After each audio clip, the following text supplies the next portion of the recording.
Hello everyone, welcome back to the channel. Today we are taking a closer look at one of the most shocking and widely discussed incidents in recent times, the failure of Israel's Iron Dome when a Houthi missile managed to reach and hit Tel Aviv. For over a decade, the Iron Dome has been celebrated as one of the most sophisticated and reliable missile defense systems in the world, praised for its ability to intercept incoming rockets with remarkable speed and precision.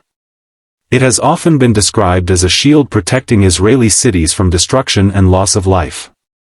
But this sudden failure has forced analysts, governments, and ordinary people to ask whether the system is as flawless as it has long been portrayed. In this detailed review, we will explore its external structure, inner workings, overall performance, safety aspects, unique selling points, its staggering cost, and finally what this failure means for the future of air defense systems. The Iron Dome as seen from the outside is not a single piece of equipment but a collection of several integrated units working together. Its physical layout includes a radar system, a command and control center, and multiple mobile launchers armed with Tamir interceptor missiles. Each launcher is capable of carrying up to 20 interceptors, ready to be fired within seconds of detecting a threat. Externally, it is designed for mobility and flexibility, which means it can be set up in a wide range of environments, from urban areas to open countryside. The radar dishes, large antennas, and launcher units give it an appearance of a compact yet powerful defensive network rather than a massive fortress. It is practical and built for function rather than form, its exterior representing the concept of modern warfare where speed and adaptability are more valuable than sheer size or intimidation. Inside, the Iron Dome relies heavily on advanced computer systems and electronic networks that form its true brain. The command and control centers are filled with screens, data feeds, and consoles where trained operators supervise operations. Most of the decision-making, however, is automated through powerful software that calculates the trajectory of incoming threats, determines whether they are heading toward populated areas, and then assigns interceptors accordingly. This short interior glimpse reveals that the system's greatest strength lies not in its appearance but in the invisible software and algorithms that process massive amounts of information in real time. When we turn to performance, the Iron Dome has for years been regarded as almost unmatched. Since its deployment in 2011, it has intercepted thousands of rockets fired from Gaza, boasting claimed success rates of more than 85 to 90%. It has been praised by allies, studied by military experts, and has even been requested by other countries interested in such technology. The system is capable of identifying the type of incoming rocket, predicting its path, and launching interceptors within seconds, giving citizens precious time to take cover. Its speed and responsiveness have saved countless lives and prevented large-scale destruction. Yet this latest failure, when a Houthi missile bypassed the defense and struck Tel Aviv, highlights a weakness that many experts have quietly acknowledged for years.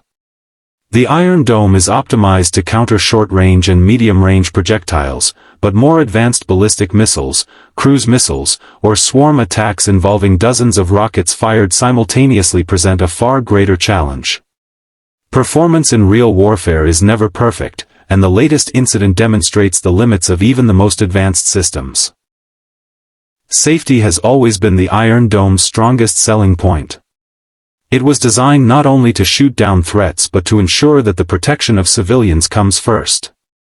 By carefully calculating trajectories, it conserves interceptors by ignoring rockets headed for unpopulated fields while focusing on those likely to hit towns, cities, or critical infrastructure. This selectivity is in itself a safety measure, as it maximizes defense where it matters most. The system's automation reduces human error, and its round-the-clock readiness creates a sense of security for the population. Still, as seen in the recent strike, safety can never be absolute. No matter how advanced a defense may be, determined adversaries will look for gaps, exploit weaknesses, and develop technologies to penetrate these shields. This reality underscores the sobering truth that no country, no matter how powerful, can ever rely on a single system for total safety. One of the most remarkable aspects of the Iron Dome, and what has always set it apart, are its unique selling points.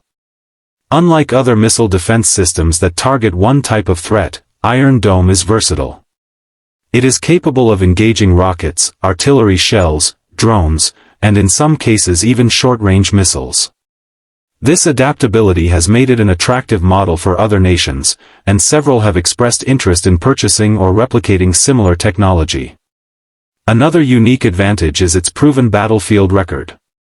Many systems are tested in simulations or limited combat scenarios, but the Iron Dome has been tested under the harshest conditions, in real conflicts, with real lives at stake. This level of experience provides credibility and trust, something that is difficult to achieve through technology alone. Yet, ironically, this battlefield exposure also reveals its vulnerabilities for the entire world to see, as demonstrated by the missile that made it through. The question of price is where the Iron Dome becomes highly controversial. Each Tamir interceptor missile costs between $40,000 and $100,000. In contrast, the rockets it intercepts may cost only a few $100s to manufacture. This creates an asymmetrical situation where defending against attacks is vastly more expensive than carrying them out. Israel spends billions of dollars each year maintaining and replenishing the Iron Dome system, and much of this is funded with support from the United States. This imbalance raises questions of sustainability, especially if adversaries increase the scale and frequency of their attacks.